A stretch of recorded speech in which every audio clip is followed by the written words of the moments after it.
Xo'jaobodda o'zgacha ta'mni his etmoqchi bo'lgan jigarlar, bu videoda o'tkazib yubormanglar. Nimaga bunaqa deyapti deyotgan bo'lsangiz, men sizlarga keng assortimentga ega shashlik va tandir somsalarini tayyorlanadigan joyini topib qo'ydim. Bu joy Humo kebab bo'lib, bu yerda siz har xil turdagi shashliklarni hamda toza Jizzax somsalarini tatib ko'rishingiz mumkin.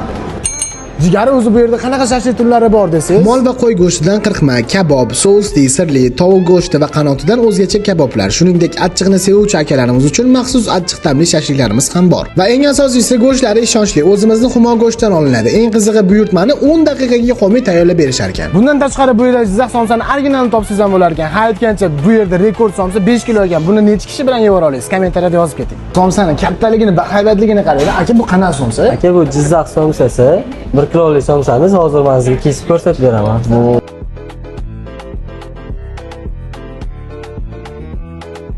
Akalar, bundan tashqari bu yerda yarim kilolik, 300 grammlik hamda 200 grammlik somsalarimiz ham bor. Aytgancha yaqinlar bilan kelsangiz 1 kilogramdan 5 kilogramgacha somsalarga buyurtma bersangiz ham bo'ladi. Agar shashlik va somsa yemaydigan do'stingiz bo'lsa, ular uchun osh, sho'rva, atala, ko'k va go'shtli chuchvara kabi ovqatlar ham mavjud. Manzilimiz Xo'jaobod sentrida joylashgan Humo go'sht markazining yonidan kiriladi. Ha aytgancha dastavkamiz bor, Xo'jaobod bo'ylab mutlaqo bepul. Murojaat uchun mana shu raqamlarga aloqa chiqarasiz.